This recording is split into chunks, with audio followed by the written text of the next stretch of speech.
नमस्कार दोस्तों, आप सभी का एक बार फिर से स्वागत है हमारे चैनल दुर्गा भक्ति मार्ग में।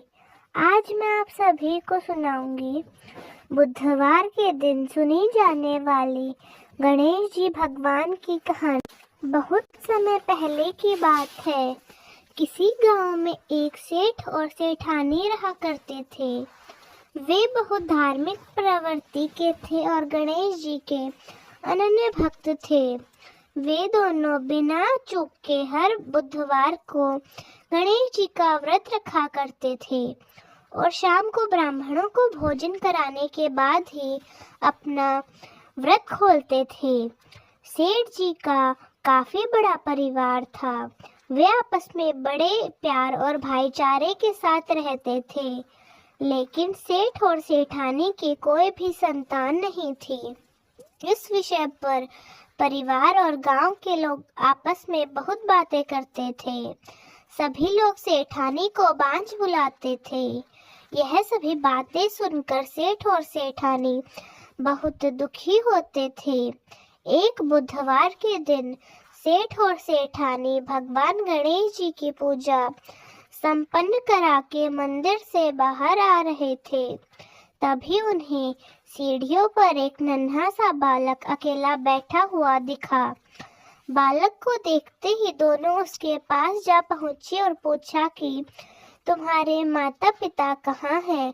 लेकिन बच्चे ने अभी ठीक से बोलना भी नहीं सीखा था, इसलिए वह बोल नहीं पाया। पर दोनों सेठ और सेठानी बच्चे के पास शाम तक बैठे रहे। तब तक पंडित जी और सेठ जी और उनके नौकरों ने आसपास जाकर बच्चे के माता पिता को खोजने की कोशिश की, लेकिन उन्हें बच्चे के माता पिता या बच्चे के खोने की कोई खबर ही नहीं मिली। फिर पंडित जी ने सेठ और सेठानी को वह बच्चा अपने घर ले जाने के लिए कह दिया। साथ में यह कहा कि अगर इस बच्चे के माता पिता यहाँ पर आते हैं तो मैं स्वयं उन्हें आपके पास लेकर आऊंगा। तब सेठ और सेठानी की खुशी का ठिकाना नहीं रहा। वे दोनों बहुत खुशी खुशी उस नन्हे बालक को अपने साथ अपने घर लेकर आए। सेठानी ने बच्चे का नाम अपने आराध्य देव श्री गणेश जी के नाम पर गणेश रख दिया और बड़े ही प्रेम और दुलार से उसका पालन और पोषण करने लगे। कुछ दिन बाद जब उसी गांव में एक ठग पति पत्नी आए। इनका इरादा गांव के सबसे अमीर आदमी को ठगने का था। वे दोनों ठग गणेश मंदिर की सीढ़ियों पर बैठकर सोच विचार कर रहे थे। तभी वहां पर पंडित जी आ गए और गांव में अनजान लोगों के देखते ही उनसे पूछा कि क्या आपका बच्चा कुछ दिनों पहले खो गया था? दोनों चोरी चकारी के लिए कोई बहाना ढूंढ रहे थे, इसलिए उन दोनों ने तुरंत ही हाँ कह दिया। तब पंडित जी ने कहा कि चिंता की कोई बात नहीं है, आपका बच्चा एक सेठ जी के घर पर सुरक्षित है और वहाँ अच्छे से पल रहा है। पंडित जी उन दोनों ठग को सेठ जी के घर पर ले गए। गणेश जी के माता पिता आ गए। यह खबर सुनकर सेठ और सेठानी बहुत दुखी हुए। सेठ जी ने उन दोनों पति पत्नी को एक रात के लिए अपने अतिथि गृह में ठहराया। अब वे दोनों ठग सिर्फ मौके की फिराक में थे। तभी रात को सभी लोगों के सो जाने के बाद वे ठग एक एक करके सभी कमरों की तलाशी करने लगे। फिर वे दोनों तिजोरी वाले कमरे में जा पहुंचे। छानबीन के वक्त होने वाली छोटी मोटी आवाजों से सेठ जी का एक नौकर जाग गया और आवाज की दिशा में तिजोरी वाले कमरे के नजदीक आ गया। उसने चुपके से अंदर जब झांक कर देखा तो वे दोनों ही मेहमान कीमती सामान चुरा रहे थे। नौकर ने यह देखते ही धीरे से उस कमरे के बाहर की कुंडी लगा दी और चोर चोर बोलकर पूरे घर में हल्ला मचा दिया। चोर चोर आवाज सुनते ही घर पर सभी लोग इकट्ठा हो गए। तब सेठ जी ने उन दोनों चोर पति पत्नी को कमरे से बाहर निकाला और सुबह ही पंचायत में हाजिर करा दिया।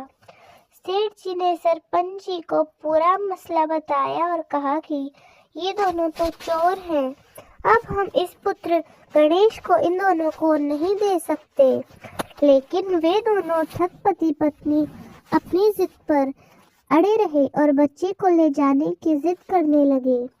सरपंच जी ने इस गंभीर समस्या का एक तोड़ निकाला। उन्होंने सेठानी और उस ठग पत्नी को गणेश जी के सामने खड़ा कर दिया और कहा, जिसके भी आंचल से दूध की धार गणेश जी के मुंह में जाएगी वह बालक गणेश जी के पास ही रहेगा, मतलब वह बालक उसी के पास रहेगा। फिर वे दोनों अपने आंचल मुंह के सामने फैलाकर खड़ी हो गई। सेठानी जी मन ही मन भगवान गणेश का नाम ले रही थी। देखते ही देखते गणेश भगवान की कृपा से सेठानी की आंचल से दूध की एक धारा गणेश जी के मुंह में गिरी और इसी तरह बालक गणेश सेठ और सेठानी के साथ हमेशा के लिए रहने लगा। बोलिए गणेश भगवान की जय। अब आप सुनिए भगवान गणेश की यह दूसरी कथा। बहुत समय पहले की बात है। एक दिन गणेश जी धरती पर सैर कर रहे थे। सैर करते करते वे एक अनाज के खेत में पहुंच गए और भूख लगने के कारण उन्होंने उस खेत में से अनाज के दाने तोड़कर खा लिए। वह खेत सेठ धनीराम जी का था। कुछ समय बाद गणेश जी को अपने किए पर पछतावा होने लगा, क्योंकि उन्होंने सेठ जी को बिना ही या पूछे बिना ही उनके खेत में से अनाज चुरा कर खा लिया है। फिर गणेश जी ने सोचा कि अपने किए बुरे कर्म का प्रायश्चित करना ही पड़ेगा, इसलिए उन्होंने सेठ जी के यहाँ 12 साल तक के लिए नौकरी करने की ठान ली।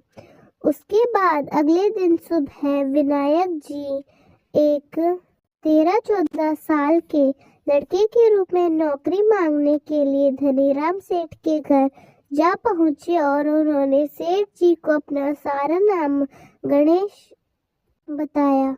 विनायक भगवान की बुद्धिमानी की परीक्षा लेने के बाद सेठ जी ने खुशी खुशी उसे नौकरी दे दी। अब गणेश भगवान का एक सामान्य मानव के रूप में सेठ जी के घर पर ही रहने का इंतजाम हो गया। एक दिन सेठ जी की पत्नी शाम के समय घर का काम खत्म करने के बाद राख से हाथ धोने के लिए जा रही थी। यह देखकर गणेश जी ने सेठानी जी के हाथ पकड़कर जबरदस्ती मिट्टी के साथ हाथ धुलवा दिए। गणेश जी की इस हरकत से सेठानी जी को बहुत गुस्सा आया और उन्होंने सेठ जी से कमरे में गणेश जी की शिकायत कर दी। सेठानी की सब बातें सुनने के बाद सेठ धनीराम ने गणेश को बुलाया और यह हरकत का कारण पूछा। तब गणेश जी बोले कि सेठानी शाम के समय राख से हाथ धो रही थी और ऐसा करने से घर की लक्ष्मी नाराज हो जाती है, इसलिए मैंने उनके हाथ मिट्टी से धुलवा दिए। इससे घर पर माता लक्ष्मी की कृपा बनी रहेगी। वह यह सुनकर इसलिए मैंने उनके हाथ मिट्टी से धुलवा दिए। इससे घर पर माता लक्ष्मी की कृपा बनी रहेगी। यह सब सुनकर सेठ जी ने सोचा कि गणेश जी की सोच तो बहुत अच्छी है।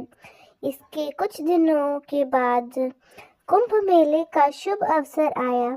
तब सेठ जी ने गणेश को बुलाया और कहा कि सेठानी जी को कुंभ के मेले में स्नान करा लाओ। तब सेठानी और गणेश स्नान के लिए मेले में पहुंचे। वहां पहुंचने के बाद सेठानी जी नदी के किनारे बैठकर नहाने लगी। उन्हें ऐसा करते देखकर गणेश दौड़कर आए और सेठानी जी के दोनों हाथ पकड़कर उन्हें नदी के अंदर लेकर गए। उनसे पानी में डुबकी लगवाई, फिर किनारे पर आए। अब गणेश जी की इस हरकत से तो सेठानी जी को बहुत गुस्सा आया।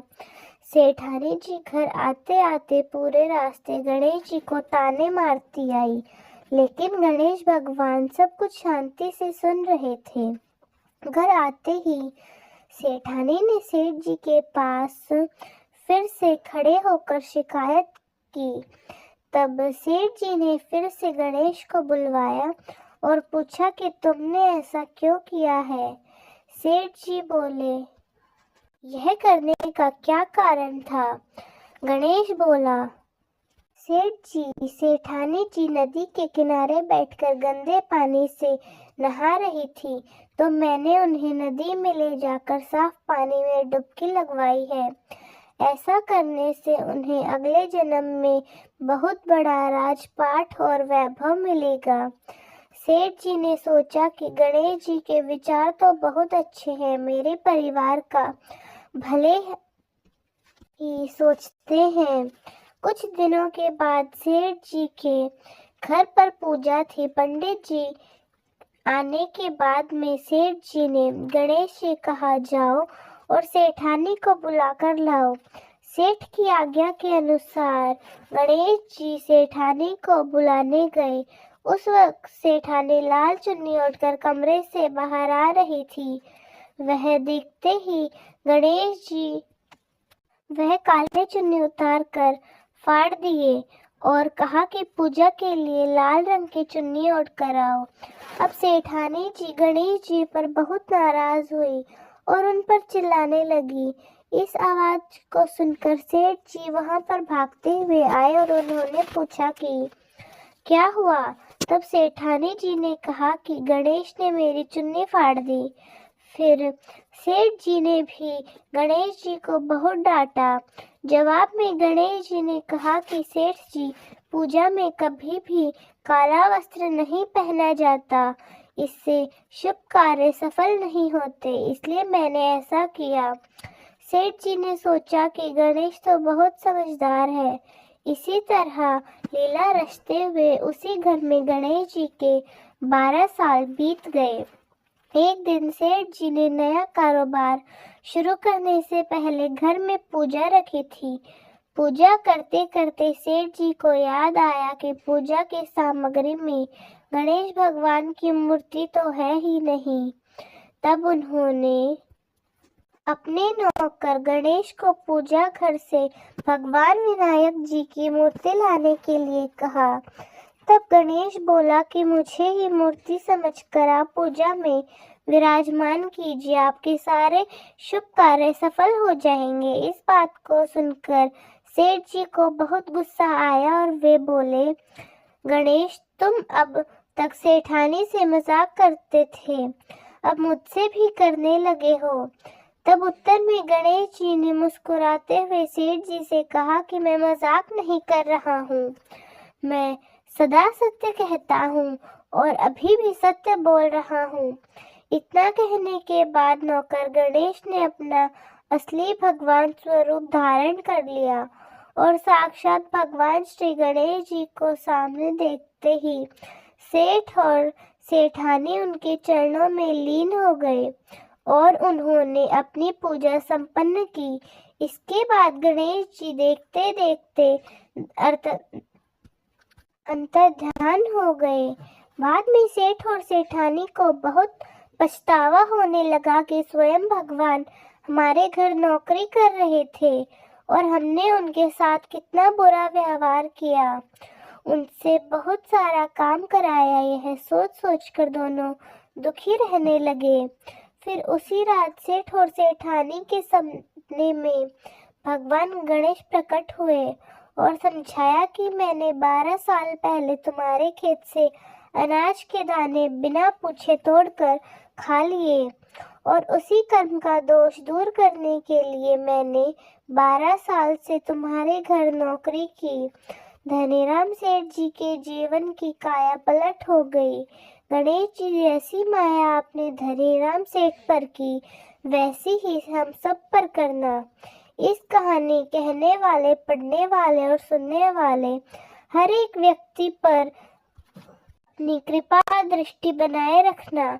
कथा अधूरी हो तो पूरी करना और हमसे कोई भूल चूक हुई हो तो उसे क्षमा करना। प्रेम से बोलिए भगवान गणेश जी की जय। तो दोस्तों, कैसी लगी आपको हमारी आज की कहानी? कमेंट्स में ज़रूर बताएं। धन्यवाद।